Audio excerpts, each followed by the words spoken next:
여기 한국 이야기만 나오면 화를 내는 중국인이 있습니다. 한국인들은 전부 거짓말만 하고 정상이 아니라며 중국인으로서 한마디 하겠다는 말을 하고 있는데요. 과연 중국인에게는 무슨 사연이 있을까요? 안녕하세요. 저는 미국에서 대학교를 다니고 있는 중국인 메이라고 합니다. 저는 어린 시절부터 역사에 관심이 많아서 중고등학교 시절부터 역사는 항상 만점을 받아왔죠. 학교에서도 선생님들이 저를 역사학 전문가라고 부르실 정도였고 친구들 또한 저에게 모르는 역사를 물어볼 정도였습니다. 중국에서 나오는 수많은 책들을 읽었고 교과서를 통째로 씹어먹을 정도로 많은 암기를 했기 때문에 저의 역사 실력이 계속 향상될 수 있었던 것 같습니다. 대학교는 미국으로 유학을 가기로 결정했고 단연 동양 역사학으로 선택해서 유학길에 올랐죠. 그런데 저는 최근 대학교에서 정말 충격적인 말을 듣게 되었습니다. 한국이라는 소국이 중국 변방에 있는 중국의 소수민족 국가인데 한국이 중국보다 더 대단한 나라라고 말하는 듯한 교수의 말을 들었거든요. 한국의 경제력은 세계 최고 수준이고 기술력도 유럽의 어느 나라보다 우수하기 때문에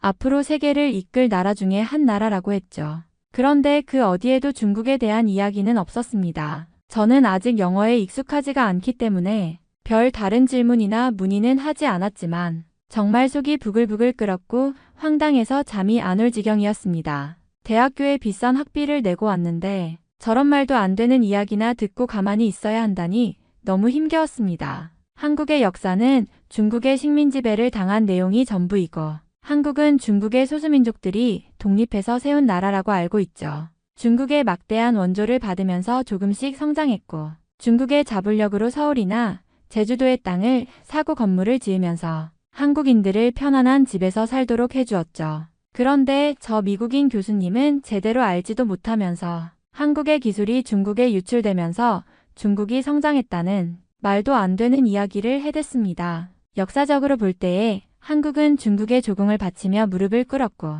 특히나 중국에 대한 존경심과 중국인들을 우러러보는 사상을 지녔잖아요. 그리고 중국의 수많은 인구와 거대한 영토를 몹시 부러워하고 있고 중국의 역사적 유물들의 모조품을 만들어서 한국 여기저기에 전시하고 있다고 공부했습니다. 제가 가장 존경하는 고등학교 시절의 역사 선생님께서는 한국이 그나마 나라를 세울 수 있었던 이유는 고대시대 당시 중국인들이 한국에 건너가서 한국의 여러 기술을 알려주었고 그런 기술을 통해서 나라를 발전시켰다고 했거든요. 중국의 고구려라는 나라와 싸운 백제와 신라는 고구려의 영향을 받았고 그 두 나라가 중국에서 선진 문물을 받으려고 했었고요. 저는 다음 수업 시간을 벼르고 있었고 정말 미친 듯한 영어 공부와 암기로 다음 시간에 반박할 거리를 준비했습니다. 대학교에서 아직 친구를 제대로 사귀지 못했기 때문에 혼자만 이런 준비를 할 수밖에 없는 것이 아쉬웠지만 저만큼 역사를 많이 알 만한 친구는 없을 수밖에 없으므로 혼자 준비하더라도 저 교수의 콧대는 꺾을 수 있을 거라고 생각했습니다. 그리고 벼르던 다음 수업 시간이 되었습니다. 그 수업은 동양 역사에 관한 세미나였고 교수와 학생들이 토론을 통해 다양한 시각을 공유하는 자리였습니다. 저는 준비한 자료와 논리를 마음속으로 되새기며 수업에 들어갔습니다. 교수의 발언 하나하나가 어떻게 틀렸는지 낱낱이 지적할 준비가 되어 있었죠. 수업이 시작되고 교수는 지난 시간에 이어 한국의 역사와 기술 발전에 대해 이야기하기 시작했습니다. 한국의 조선시대 기술이 동아시아 문화권에서 중요한 역할을 했으며 현대에 이르러 세계적으로도 인정받고 있다고 설명했죠. 그의 말이 끝날 때까지 저는 참을 수가 없었습니다. 손을 번쩍 들고 말했습니다. 교수님 잠시만요. 제가 배운 역사와는 전혀 다른 내용이라 너무 혼란스럽습니다. 제가 알기로 한국은 중국의 속국이었고 모든 문화와 기술을 중국에서 배웠습니다. 현대 한국이 성장했다면 그것은 중국의 지원 덕분이라고 알고 있습니다. 교수님께서 말씀하신 한국의 독자적인 기술 발전이라는 개념이 이해되지 않는데 이에 대한 근거를 설명해 주실 수 있을까요?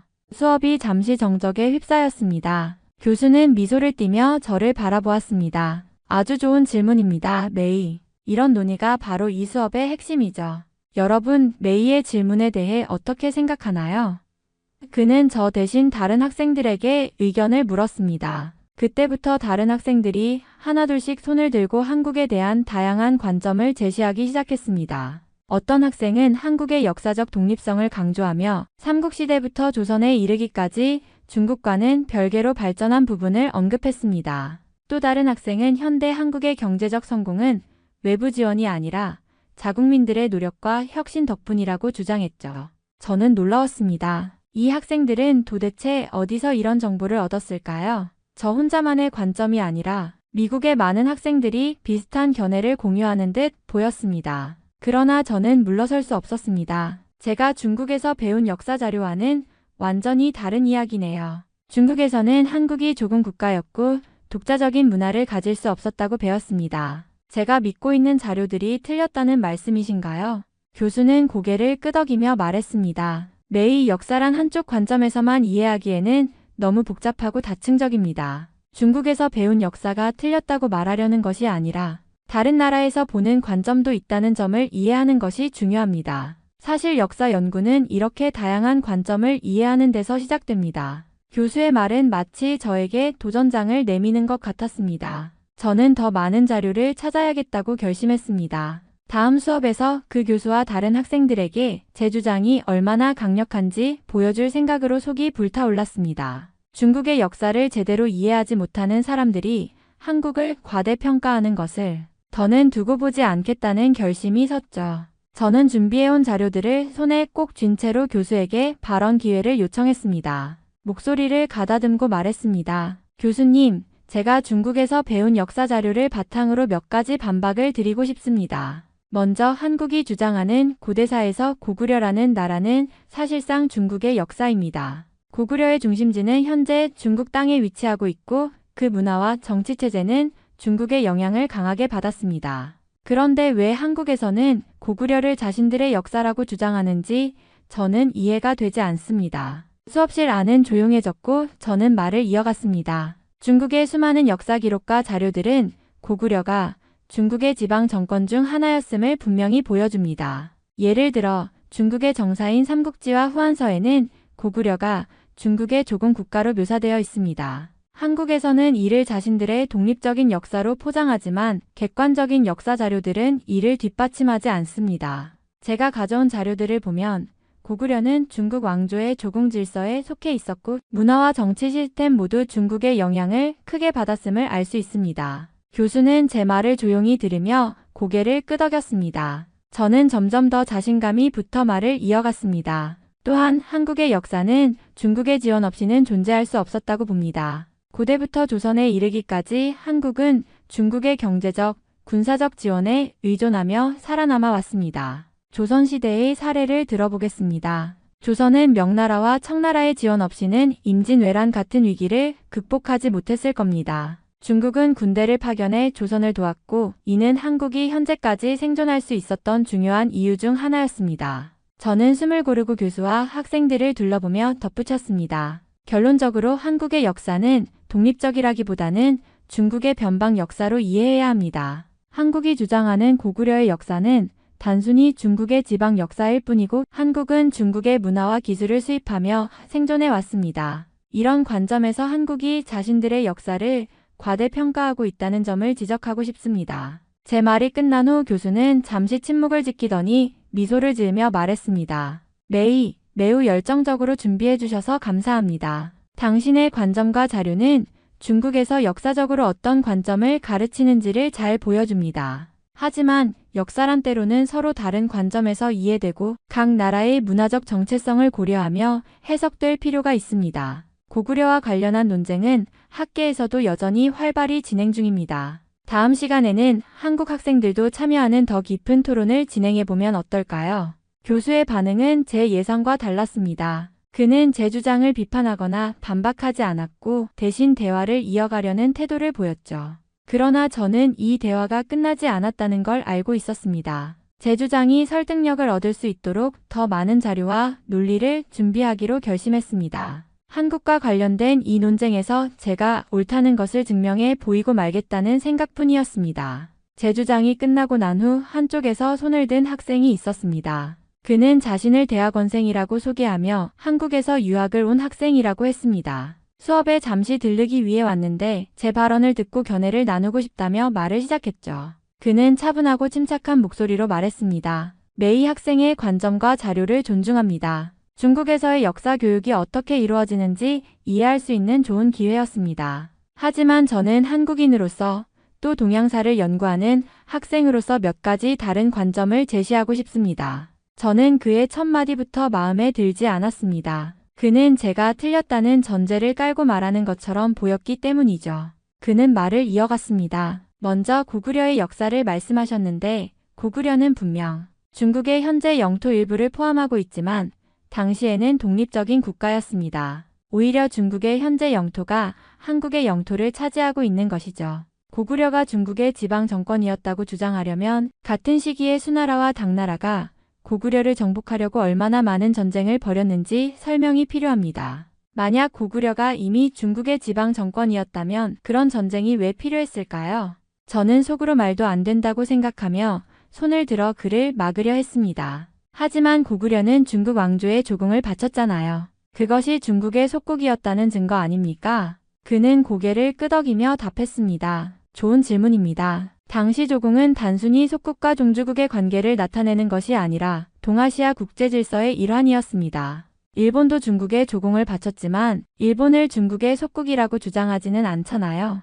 고구려의 경우도 마찬가지입니다. 조공은 외교적 관행이지 종속의 증거가 아닙니다. 저는 할 말을 잃었지만 그의 주장을 인정하고 싶지는 않았습니다. 다시 말을 꺼냈습니다. 그렇다면 한국은 현대에 이르러서도 중국의 기술과 경제적 도움을 받아 성장했잖아요. 한국의 경제 기적이 중국 없이 가능했겠습니까? 그는 다시 침착하게 말했습니다. 한국의 경제 성장은 한국 자체의 노력과 국제사회의 협력을 통해 이루어진 것입니다. 예를 들어 20세기 중반 한국은 미국과 일본 등 다른 나라들과의 교류를 통해 기술과 자본을 끌어왔고 독자적인 경제 모델을 개발했습니다. 한국의 반도체 산업이 세계적으로 성장한 것은 한국 기업들이 혁신을 거듭하며 자립했기 때문입니다. 중국이 한국 경제에 영향을 미친 부분도 있겠지만 그것이 전부는 아닙니다. 그의 차분한 태도와 논리적인 설명에 저는 점점 당황스러워졌습니다.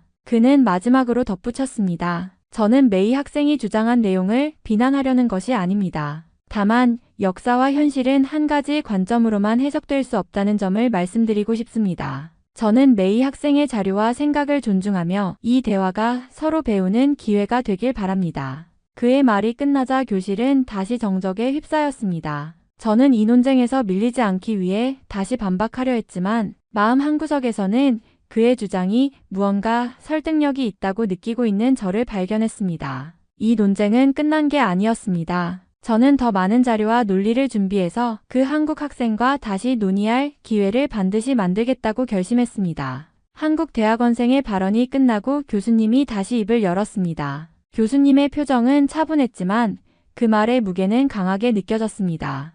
여러분, 방금 좋은 논의가 오갔습니다. 이 자리에서 한 가지 짚고 넘어가야 할 점은 한국사가 오랜 시간 동안 많은 도전을 받아왔다는 사실입니다. 특히 현대에는 중국의 동북공정과 같은 프로젝트로 인해 한국의 역사가 왜곡되고 축소되고 있다는 점이 심각한 문제로 제기되고 있습니다. 저는 교수님의 말에 당황스러웠습니다. 한국의 역사가 축소되었다니 오히려 과대 포장된 것이 아닐까? 라는 생각이 들었죠. 그러나 교수님은 계속해서 말씀을 이어갔습니다. 역사적으로 볼 때 현재 중국 영토에 속한 만주 지역은 한국사의 중요한 일부였습니다. 고구려, 발해와 같은 한국의 고대 국가는 지금의 중국 동북부 지역에까지 걸쳐 있었고 이는 역사적으로 기록되어 있는 사실입니다. 하지만 현대에 들어 그 지역이 중국 영토로 편입되면서 한국의 역사를 연구하기가 점점 어려워지고 있습니다. 동북공정은 이러한 맥락에서 중국이 해당 지역의 역사를 자신들의 것으로 편입하려는 시도 중 하나입니다. 교실 안은 조용해졌고 저는 무언가 반박하고 싶었지만 교수님의 말은 사실들에 기반한 듯 보였습니다. 그는 더욱 놀라운 주장을 이어갔습니다. 사실 한국의 역사를 깊이 들여다보면 그들의 문화와 기술 그리고 군사적 영향력은 당시 동아시아에서 독보적이었습니다. 한 예로 조선시대에는 세종대왕이 창제한 한글이라는 독자적인 문자가 있었고 이는 세계적으로도 매우 독창적이며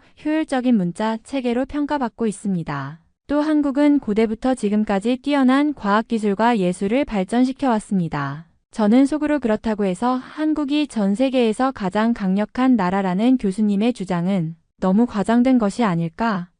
라는 생각이 들었습니다. 그러나 교수님의 다음 말은 저를 더 큰 충격에 빠뜨렸습니다. 제가 개인적으로 한국사를 연구하면서 가장 놀랐던 점은 한국이 과거에는 세계에서 가장 강력한 나라 중 하나였다는 사실입니다. 고대 삼국시대의 고구려는 한반도와 만주를 아우르며 당시 동아시아에서 강력한 군사력을 자랑했고, 조선은 대외적으로는 조공체제를 활용하면서도 내부적으로는 뛰어난 문화를 꽃피웠습니다. 현대에 들어서도 한국은 경제, 문화, 기술 등 다양한 분야에서 세계적으로 놀라운 성과를 이루어냈죠. 이 모든 것이 작은 한반도에서 가능했다는 점은 전 세계 역사 연구자들에게 경이로운 사례로 여겨지고 있습니다. 저는 교수님의 말을 믿을 수 없었습니다. 중국이 이렇게 크고 강력한 나라인데 왜 한국이라는 작은 나라가 그런 평가를 받는 거지?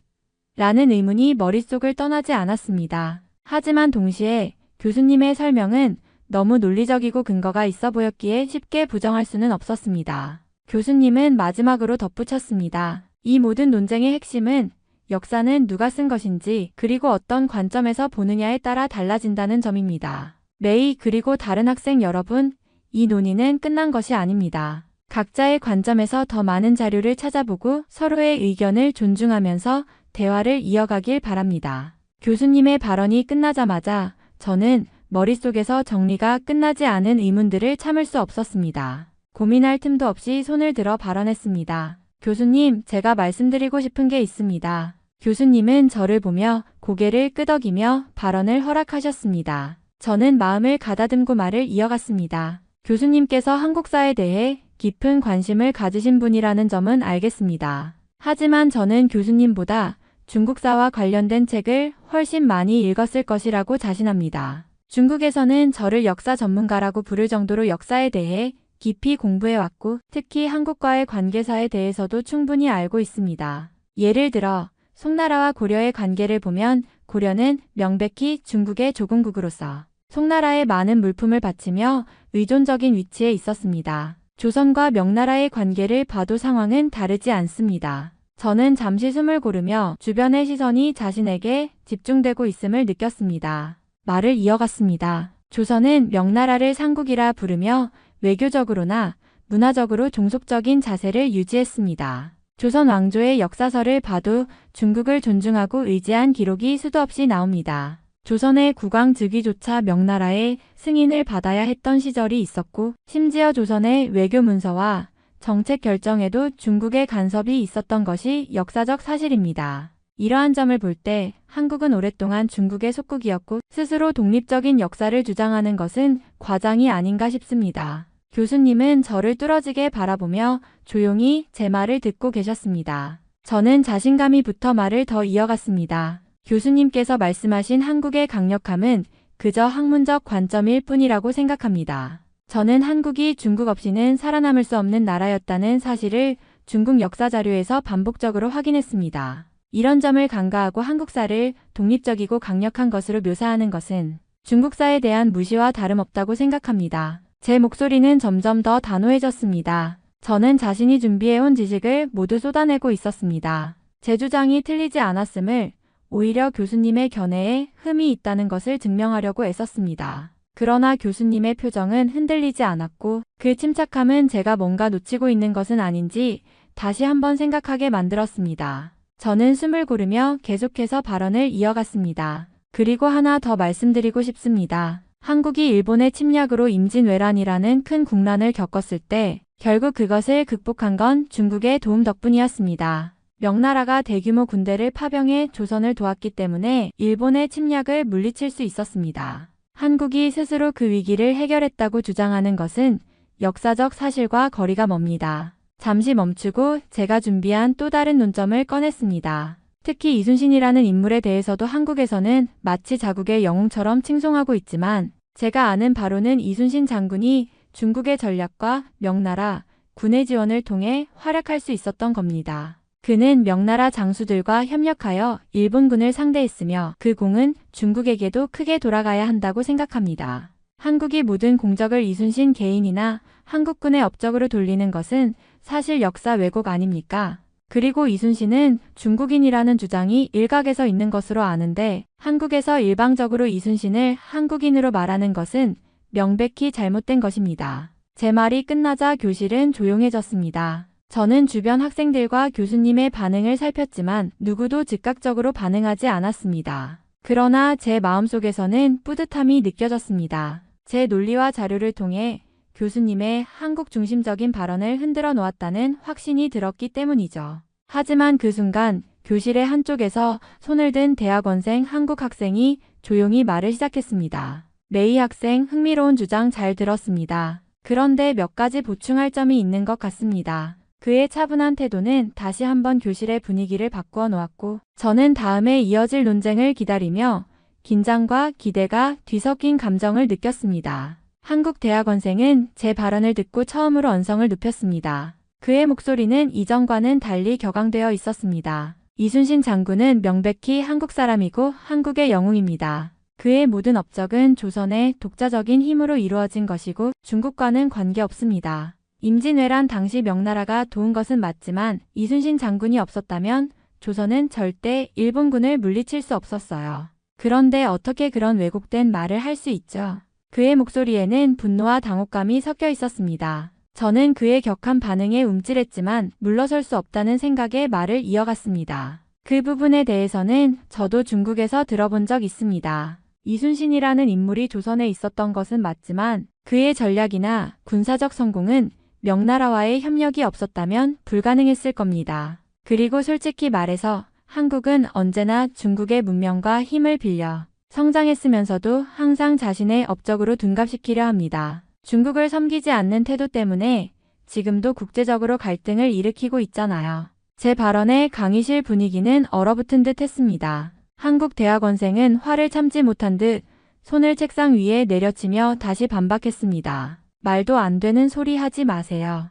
한국은 단 한 번도 중국을 섬긴 적이 없어요. 조공체제는 그저 당시 동아시아 국제 질서였을 뿐입니다. 이순신 장군의 업적을 깎아내리려는 시도는 우리 한국인들에게는 모욕입니다. 그의 말에 교수님도 깊은 한숨을 쉬며 입을 열었습니다. 메이, 당신의 주장은 매우 편향된 시각에서 나온 것 같군요. 학문적 토론에서 서로 다른 관점을 제시하는 것은 좋지만 특정 민족이나 나라를 비난하는 것은 이 자리에서 적절하지 않습니다. 역사 연구는 고정된 사실만을 보는 것이 아니라 다양한 관점을 종합적으로 이해하는 것이 중요합니다. 저는 교수님의 말을 들으면서도 제 생각이 틀리지 않았다는 확신을 버릴 수 없었습니다. 교수님, 저는 단지 사실을 말했을 뿐입니다. 한국인들이 중국의 도움 없이 스스로 뭔가를 이룬다고 주장하는 것이야말로 왜곡 아닌가요? 하지만 이 말을 끝내고 보니 강의실 안의 분위기는 완전히 싸늘해져 있었습니다. 한국 학생은 물론이고 다른 학생들조차도 제 발언에 불편함을 느끼는 것 같았습니다.